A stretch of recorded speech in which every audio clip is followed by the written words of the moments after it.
Hello anime fans and welcome back to our channel. तो आज की वीडियो में हम एक्सप्लेन करने जा रहे हैं डैंडाडन एनिमे के एक और धमाकेदार एपिसोड को, एपिसोड नंबर 8 को।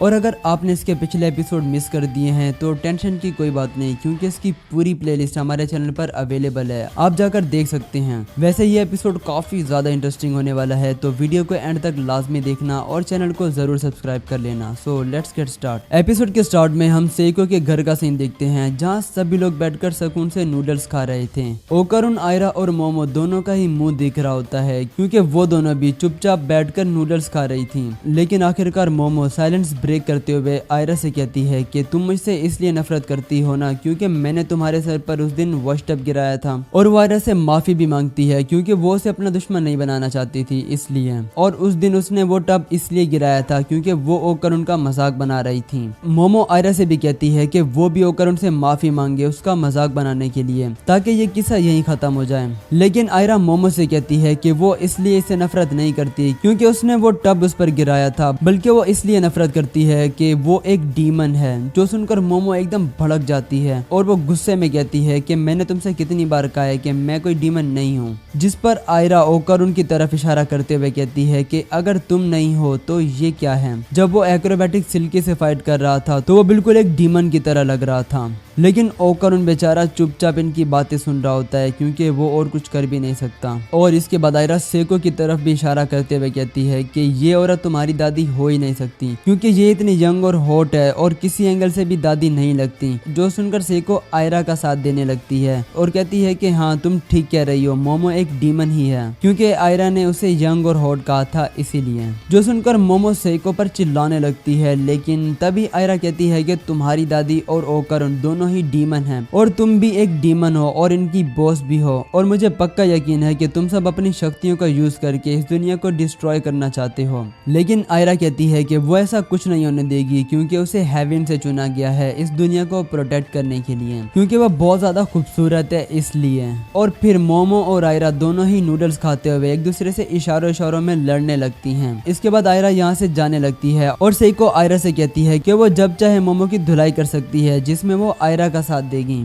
आयरा वापस आकर ओकारुन से पूछती है कि एक डीमन होने के बावजूद भी उसने उसे कई बार बचाया है, ऐसा क्यों। जिस पर ओकारुन कहता है कि अगर कोई भी मुश्किल में होगा तो वो उसे जरूर प्रोटेक्ट करेगा और उसके लिए किसी रीजन का होना जरूरी नहीं। जो सुनकर आयरा थोड़ा सा इमोशनल हो जाती है और कहती है कि एक डीमन होने के बाद भी तुम्हारे दिल में थोड़ी सी इंसानियत बची हुई है। और वो कहती है कि चाहे जो भी हो वो उसे मोमो के चंगुल से छुड़ा कर रहेगी और यहाँ से चली जाती है। जो देख मोमो को बिल्कुल अच्छा नहीं लगता और यहाँ हमें ये पता चलता है कि आयरा के दिल में ओकारुन के लिए कुछ फीलिंग्स हैं। इसके बाद आता है इंट्रो और इंट्रो के बाद हम देखते हैं कि टर्बो ग्रैनी और सेइको ओकारुन की बॉल को वापस अपनी जगह लगाने के लिए एक बेसबॉल मैच खेलती हैं। टर्बो ग्रैनी ओकारुन की बॉल को अपनी फुल पावर के साथ थ्रो करती है, जिसे सेइको अपने बैट से हिट करने की कोशिश करती है, लेकिन वो मिस होकर सीधा ओकारुन को जा लगती है और ओकारुन की बॉल वापस अपनी जगह पर लग जाती है, जिस वजह से ओकारुन और बाकी सभी बहुत ज्यादा खुश हो जाते हैं। खैर अगले दिन हम स्कूल का सीन देखते हैं, जहां ओकारुन और मोमो बात कर रहे होते हैं कि एक बॉल तो वापस मिल गई, लेकिन उन्हें दूसरी बॉल का नहीं पता कि वो कहां होगी। जिसके बाद मोमो ओकारुन को लंच ब्रेक में मिलने का कहती है, लेकिन ओकारुन माफी मांगते हुए कहता है कि उसे कोई रिपोर्ट तैयार करनी है तो वो लंच में नहीं आ पाएगा। मोमो फिर स्कूल के बाद मिलने का कहती है, लेकिन उसके लिए भी ओकारुन मना कर देता है और वह कहता है कि वो थोड़ा बिजी है तो वो नहीं मिल पाएगा।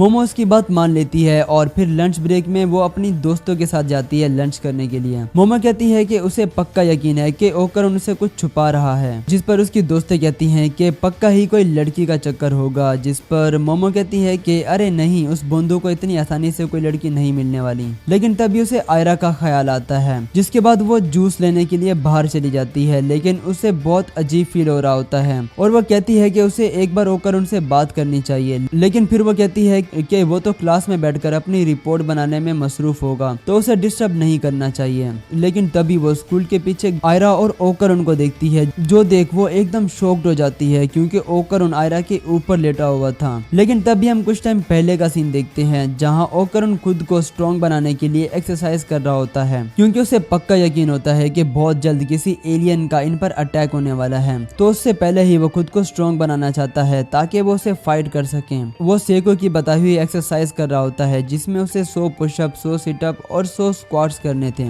वो एक्सरसाइज कर ही रहा होता है कि तभी वहाँ आयरा आ जाती है जो उसे कहती है कि मुझे पता है कि तुम एक डीमन हो और मैं एक इंसान हूँ, तो ये सब करना गलत होगा, लेकिन फिर भी वो ये सब करना चाहती है। और तभी वो ओकरन को किस करने लगती है, लेकिन तभी ओकरन उसे दूर हटा देता है और कहता है कि आखिर तुम्हें क्या हो गया है, तुम मुझे किस क्यों करना चाहती हो। जिस पर आयरा बताती है कि उसने एक मैगजीन में पढ़ा था कि अगर तुम्हें अपने लव का कन्फेस करना है तो तुम्हें किस करना चाहिए। जिस पर ओकरन कहता है कि तुम तो लड़कों में काफी ज्यादा पॉपुलर हो, तो तुम्हें इन सब चीजों का क्यों नहीं पता। जिसके जवाब में आयरा कहती है कि वो पॉपुलर है, जिसका मतलब ये नहीं कि उसे रोमांस और रिलेशनशिप के बारे में सब कुछ पता हो। और इसके बाद वो दोनों आपस में लड़ने लगते हैं और लड़ते हुए दोनों नीचे गिर जाते हैं। और आयरा ओकरन से कह रही होती है कि जल्दी से किस करो ना, और सेम वही सिचुएशन बन जाती है जो हमने थोड़ी देर पहले देखी थी। जिसे देख मोमो को गलतफहमी हो जाती है और वो गुस्से में वहां से चली जाती है। ओकरन उसके पीछे जाता है और उसे समझाने की बहुत कोशिश करता है, लेकिन वो उसकी एक नहीं सुनती और वापस क्लास में चली जाती है और वो बहुत ही ज्यादा उदास लग रही होती है। इसके बाद सीन कट होता है और हमें श्रिम्प्स के बारे में बताया जाता है कि कैसे कितना छोटा होने के बाद भी उसके पंचेस कितने ज्यादा पावरफुल होते हैं, और अगर श्रिम्प्स का साइज बड़ा होता तो वो अपने एक पंच से किसी भी बड़े साइज के एनिमल को आसानी से गिरा सकते थे।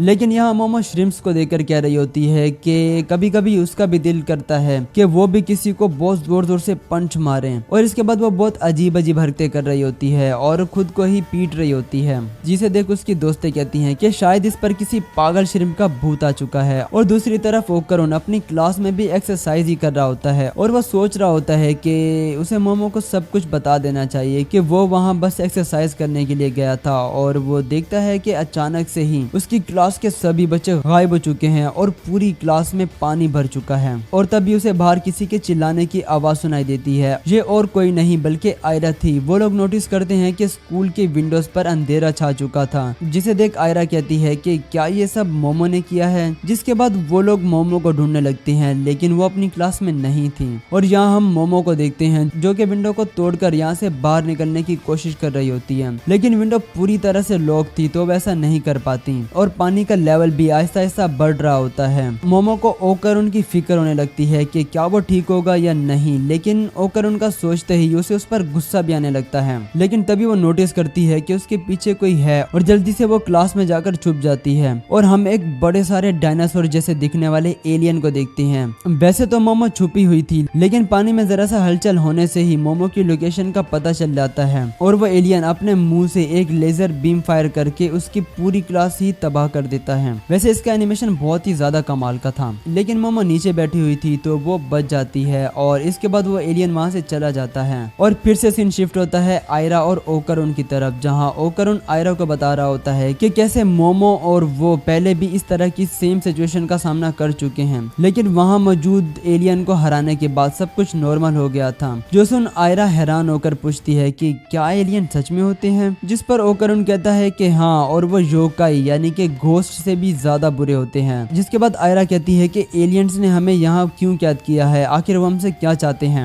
जिस पर ओकरन बताता है कि वो यहाँ इंसानों के रिप्रोडक्टिव ऑर्गन को कलेक्ट करने के लिए आए हैं। और तभी इनके सामने एक एलियन आ जाता है जिसने बॉक्सिंग ग्लव्स पहने हुए थे और वो इन पर अपने पंच से अटैक कर देता है, लेकिन सही टाइम पर ओकरन टर्बो मोड में ट्रांसफॉर्म होकर आयरा को इससे बचा लेता है। जिसके बाद ओकरन आयरा को यहाँ से दूर जाने का कहता है ताकि वो इस एलियन से निपट सके, लेकिन तभी ओकरन जमीन पर गिर जाता है और अपने ह्यूमन फॉर्म में वापस आ जाता है। और ये सब करने वाले कोई और नहीं बल्कि वही 3 एलियन होते हैं जो कि हमें पहले एपिसोड में दिखाए गए थे। आयरा अपने क्रॉस से इन्हें डराने की कोशिश करती है, लेकिन ओकरन उसे यहाँ से भागने का कहता है क्योंकि ये एलियन ज्यादातर औरतों को ही अपना टारगेट बनाते हैं। एलियन अपनी पावर से मोमो को दूर गिरा देते हैं और वो तीनों बताते हैं कि उन्होंने इस जगह को इस तरह से सेट कर दिया है कि इसके अंदर बस हाई स्पिरिचुअल प्रेशर वाले लोग ही आ सकते हैं। और इसके बाद वो कहते हैं कि वो यहाँ ओकरन का बनाना लेने के लिए आए हैं, जिस पर ओकरन बेचारा कहता है कि भाई मेरी जान छोड़ दो, आखिर हर कोई मेरे बनाना के पीछे ही क्यों पड़ा है। जिसके बाद वो एलियन कहते हैं कि लास्ट फाइट में जब उन्होंने ओकरन की पावर को देखा था तो वो काफी ज्यादा इम्प्रेस हो गए थे और वो अब इसकी पावर भी चुरा लेंगे जिसे वो अपने अंदर ट्रांसफर कर लेंगे। जिसके बाद ओकरन इन्हें समझाने की कोशिश करता है कि वो पावर उसकी नहीं है बल्कि वो तो एक कर्स है, वो तो एक नॉर्मल इंसान से भी ज्यादा कमजोर है। ओकरन अपने टर्बो फॉर्म में ट्रांसफॉर्म नहीं हो पा रहा होता है क्योंकि इन एलियंस ने अपनी पावर से इसकी कर्स को कंट्रोल किया हुआ था, सेम जैसे मोमो करती होती है और फिर वो ओकर उनको हवा में ही उड़ाकर उसके कपड़े फाड़ देते हैं और उसके बनाना ऑर्गन को काटकर अलग करने लगते हैं। लेकिन तभी कोई अपने बालों से इस पर अटैक कर देता है और ये और कोई नहीं बल्कि आयरा थी, जिसके अंदर अब एक्रोबैटिक सिल्की की पावर्स आ गई थी, क्योंकि एक्रोबैटिक सिल्की ने अपना सारा ऑरा इसके अंदर ट्रांसफर कर दिया था, तो उसकी सारी पावर्स भी इसके अंदर ही आ गई थी। तो अब आयरा भी ओकरॉन की तरह ही ट्रांसफॉर्म हो सकती है और यहाँ एपिसोड खत्म हो जाता है। तो आप लोग मुझे कमेंट में जरूर बताना कि आप लोगों को यह एपिसोड कैसा लगा।